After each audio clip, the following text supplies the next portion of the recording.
So now students, अब हम आ गए अपने क्वेश्चन नंबर 6, 7 और 8 की तरफ। यहाँ तीनों के तीनों क्वेश्चन को बहुत अच्छे से सॉल्व करेंगे। जैसे कि क्वेश्चन नंबर 1 से 5 तक हम कंप्लीट कर चुके हैं। अब चलते हैं इन क्वेश्चन की तरफ। जिन बच्चों ने क्वेश्चन नंबर 1 से 5 तक देख लिया उनके डाउट तो बिल्कुल यहाँ क्लियर होने वाले हैं, लेकिन जिन्होंने नहीं देखा उन्हें थोड़ा कंफ्यूजन होगा, लेकिन मैं कोशिश करूंगा फिर भी आपको यहाँ अच्छे से समझाने की। ठीक है, क्वेश्चन नंबर 6, ठीक है, इसमें देखते हैं हमें क्या करना है। सिंपल ए का डिटरमिनेंट फाइंड करना है। तो हमें ए का डिटरमिनेंट फाइंड करना है। थोड़ा यहाँ पे जल्दी करेंगे क्योंकि वीडियो बहुत लंबी हो रही है। ठीक है, तो देखिए ए इक्वल्स टू दिस दे रखा है। हमने क्या करना है, हम कोई सी भी रो के थ्रू एक्सपेंड कर सकते हैं। ठीक है, प्लस माइनस वाले को ध्यान में रखते हुए। ठीक है, प्लस माइनस को ध्यान में रखते हुए, और इस वाली रो के थ्रू भी कर सकते हैं, इस वाली के भी, इस वाली के भी, और कॉलम के कोई से भी कॉलम के थ्रू हम एक्सपेंड कर सकते हैं। अभी हम करने वाले हैं पहली रो के थ्रू ही, क्योंकि शुरू में 1 1 दे रखा है, इजी कैलकुलेशन हो जाएगी। ठीक है, हमें जो कैलकुलेशन इजी है उसे ढूंढना है। ठीक, अगर 0 0 दे रखा होता कहीं तो हम उसे लेते। ठीक, जिससे हमारी एक कैलकुलेशन बिल्कुल इजी हो जाती है, क्योंकि 0 की मल्टीप्लाई होती तो वो 0 ही बन जाता, जो कि मैंने आपको लास्ट क्वेश्चन में समझा रखा है। ठीक है, अब देखिए हमने क्या लिया, सिंपल 1 लिया। ठीक है, पहला एलिमेंट उठाया।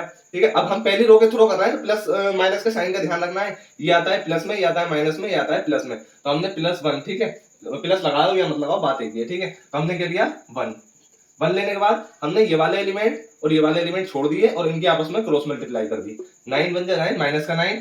ठीक है, और माइनस 4 3 जा 12, तो माइनस का 12 आएगा, जो कि माइनस यहाँ पे क्या हो जाएगा, माइनस माइनस प्लस हो जाएगा। ठीक है, अब देखिए क्या किया, फिर अगला वाला एलिमेंट उठाया जो कि माइनस के साथ है, -1। सिंपल, ये वाले एलिमेंट सारे छोड़ दिए, ये वाले एलिमेंट सारे छोड़ दिए, इनके आपस में मल्टीप्लाई कर दिए। 9 2 जा 18, माइनस का 18।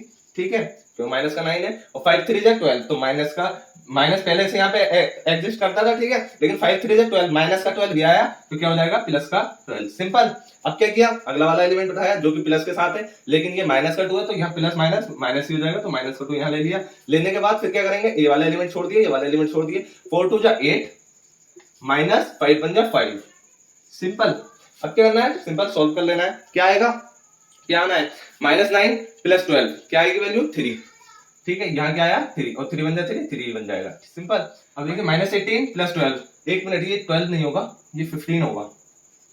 ठीक है, क्यों, क्योंकि देखिए 9 2 जा 18। ठीक है, माइनस का 18 आ गया, फिर माइनस यहाँ लगेगा, और 5 3 जा 15। ठीक है, हमने 12 कर दिया था गलती से। 5 3 जा 15, और माइनस पहले से था तो माइनस माइनस प्लस होगा, प्लस का 15 होगा। ठीक है, -18 प्लस 15 क्या वैल्यू आएगी, माइनस का 3। सिंपल, और -2। ठीक है, माइनस का 3 क्यों आएगी, देखिए माइनस का 3 आने के बाद फिर क्या होगा, बाहर इससे मल्टीप्लाई होगा, माइनस के 1 से मल्टीप्लाई होगा, तो माइनस का 1 इंटू माइनस का 3 प्लस का 3 बन जाएगा। ठीक है, एक एक चीज का आपको ठीक से ध्यान रखना है, एक एक साइन का, वरना पूरा क्वेश्चन का आंसर गलत आ जाएगा। ठीक है, -2 है, 8 - 5 3 होगा, और 3 की मल्टीप्लाई बाहर हुई तो माइनस का 6, 3 2 जा 6। अब देखिए 3 + 3 6, और -6 वैल्यू आ गई 0। सिंपल, बस ये इसका आंसर है, और इसी तरीके से हमें करना है। बस इसमें जो है साइन को ध्यान रखना है और कैलकुलेशन का ध्यान रखना है। बस क्वेश्चन बहुत ज्यादा इजी है, ज्यादा टफ नहीं है।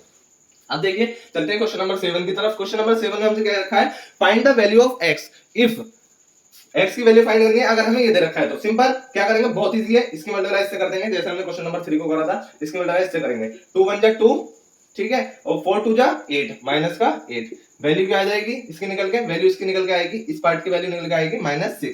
ठीक है, इक्वल है किसके, इसकी मल्टीप्लाई और इसकी मल्टीप्लाई के। ठीक है, तो 2x की मल्टीप्लाई x से की 2x², ठीक है, -4 की मल्टीप्लाई 6 से 6 4 जा 24। सिंपल, ये निकल के आ रहा है हमारा। तो हम -6 है, ठीक है, -6 का क्या करेंगे, या तो हम -24 को इधर उठा लाएंगे, -6 और +24, क्या वैल्यू आ गई, आ गया 2x²। क्या आ गया ये 2x²। सिंपल, अब हमने क्या किया, -6 है और ये 24 है, क्या बनेगी वैल्यू, क्या बनेगी 18 बनेगी। 18 और 2x² इधर है, तो 2 से हमारा ये कट होगा, तो ये आ गया 9, और ये x² इधर रहा, इधर लिया हमने, इधर लेने के बाद क्या वैल्यू आएगी 3। ठीक है, इधर आएगा, रूट बन जाएगा, रूट बनने का +-3 वैल्यू निकल के आ गई, +-3 वैल्यू आ गई।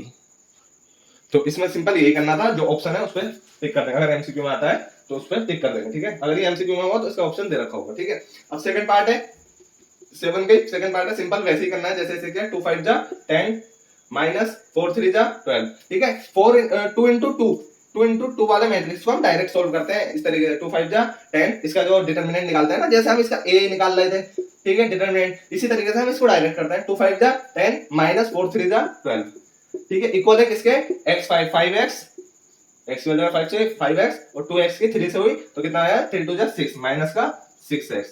ठीक है, ये बन गया। अब 10 माइनस 12 क्या है वैल्यू, माइनस का 2 वैल्यू आई, और 5x माइनस 6x क्या वैल्यू आएगी, 5x माइनस 6x माइनस का x, ठीक है, माइनस आएगा x वैल्यू आ गई 2, सिंपल। अब देखिए लास्ट क्वेश्चन नंबर 8 देखते हैं। क्वेश्चन नंबर 8 में क्या कर रखा है, इफ x वही दे रखा है जो हमने अभी किया, इसके आपस में क्रॉस मल्टीप्लिकेशन कर देते हैं, x स्क्वायर और माइनस 18 की 2 से की 36, ठीक है, 6 की 6 से की 36 और 18 की 2 से की 36, सिंपल। क्या आएगा आपको साफ दिख रहा है, ये तो कैंसिल हो गया, और एक्स स्क्वायर इक्वल हो जाएगा 36 के, और एक्स की वैल्यू क्या निकल के आ जाएगी, इधर रूट जाएगा, ठीक है, रूट जाएगा 36 के ऊपर, जब ये रूट जाएगा तो एक्स की वैल्यू आ गई प्लस माइनस 6, सिंपल। इसमें बी ऑप्शन होगा जो कि करेक्ट होगा, ठीक है, आप चेक कर लेना एक बार। तो ये होता है हमारा क्वेश्चन नंबर 8 भी कंप्लीट। आई होप यहाँ तक आपका डाउट बिल्कुल क्लियर है। सो ये होती है हमारी एक्सरसाइज कंप्लीट। अब हम चलते हैं एक्सरसाइज 4.2 की तरफ। अगर आपको कोई भी इसमें डाउट रहेगा तो आप मुझे कमेंट कर देना, क्वेश्चन नंबर डाल देना, ठीक है, मैं शॉर्ट के जरिए सॉल्व करने की कोशिश करूंगा या फिर आपका डाउट उसी पर क्लियर कर दूंगा। Thank you so much for watching full video, और मुझे सपोर्ट करते रहे, अपने फ्रेंड्स में इस वीडियो को शेयर जरूर करें। Thank you.